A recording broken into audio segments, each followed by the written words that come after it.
this, a submachine gun. Small, light, portable. You could fire it from the hip, you could fire it from your shoulder, you could fire it, if you wanted, from the back of your Buick. This is the Tommy gun.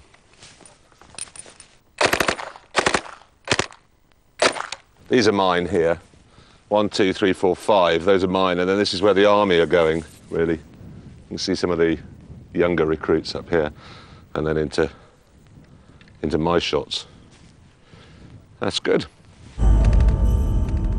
Colonel Thompson's gun was developed too late for World War I, but by World War II, submachine guns were commonplace.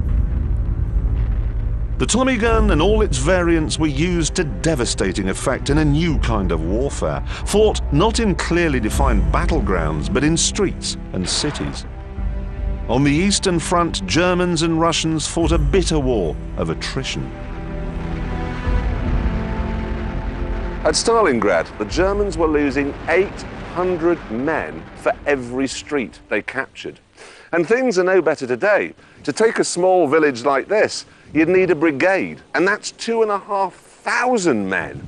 The army reckons that to capture one house, just like that, if it were well defended, they'd take 30 casualties.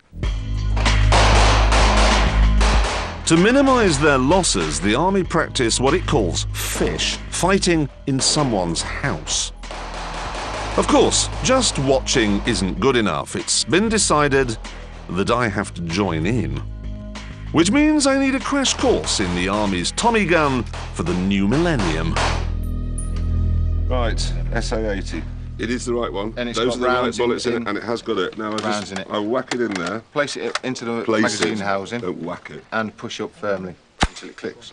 Don't bang it up, push it up, and then push up until it clicks into position. Are we happy that I've banged? No. We're not happy We'll with do that again. So push it up Place gently. it into the magazine housing, and then push it up into there, and then push up until you hear it click. We're happy. Put your hand over, take hold of the cocking handle. Don't I want to open the door? No, that'll open itself. Pull it to the rear, all the way to the rear, and then let it go forward under its own steam. And then tap the cocking handle forward, ensuring it's fully forward. My arm is already getting tired from holding this. That's really properly heavy. I'd have a pistol. We've got some baby wipes when you're finished anyway. So. You are having a laugh. You really are having a laugh. Okay, let's kick ass. Enemy in that building there, entry point there. Our mission is to secure the house next door by clearing it room by room. There are enemy soldiers in there, but we don't know how many or where they are. Everyone happy with that? Cool. I am completely out of my depth. And then I'm going to launch assault pair 1 across. HR, 30 seconds.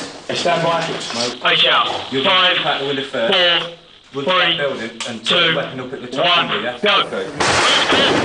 He said go.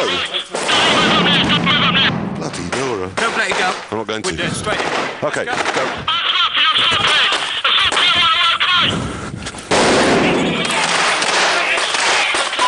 You know. The stun grenades and the gunfire are supposed to disorientate the enemy. In where? Where? In where? Check it where? But it's not doing much for me either. Okay.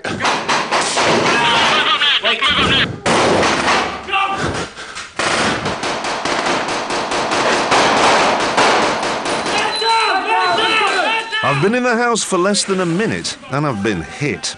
This is nothing like it was supposed to be. I'm supposed to be forcing a cowering enemy to eat lead, but they've shot me.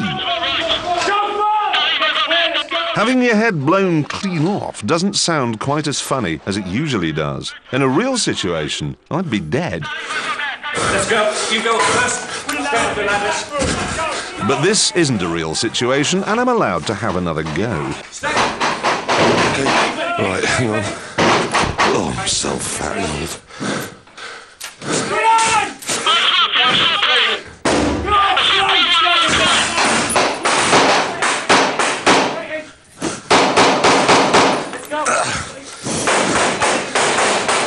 Dead. I got dead. I want to change mags. I'll change mags. But unfortunately, they won't let me die. Quite dead. It's not quite dead.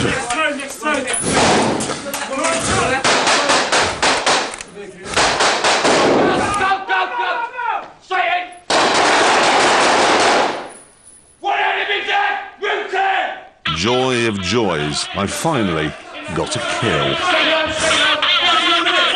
Thing is, though, when you and the enemy have that much firepower, training and fitness can only do so much. This kind of urban warfare is like playing Russian roulette with a machine gun. When you go into a house like that, you don't know your way around, you don't know how many people are going to be in there, you don't know what rooms they're going to be in. But in this day and age, you can be fairly sure what sort of gun they're going to have. Since the end of the Second World War, one gun more than any other has established itself as the weapon of choice for revolutionaries, terrorists, and freedom fighters. It's an icon, a timeless classic, a symbol of revolution that's even been included in emblems and flags. It's the Kalashnikov, the AK-47. With this gun set to fire a single shot, it's a rifle, and I could hit a man 500 yards away, no problem at all. But if I put it into automatic, turn it into a machine gun, well, let's see if I could hit that van, which is about 50 feet away. Here goes.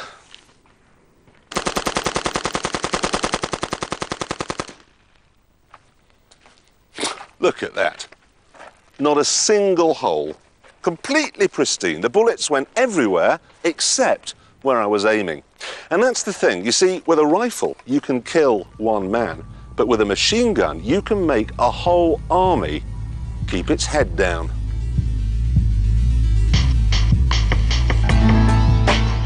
The automat Kalashnikov was designed by a Second World War Russian tank sergeant. Mikhail Kalashnikov was outraged by the imbalance of power between his side's single-shot rifles and the German infantry's automatic weapons.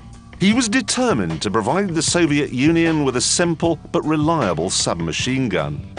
And he certainly did that.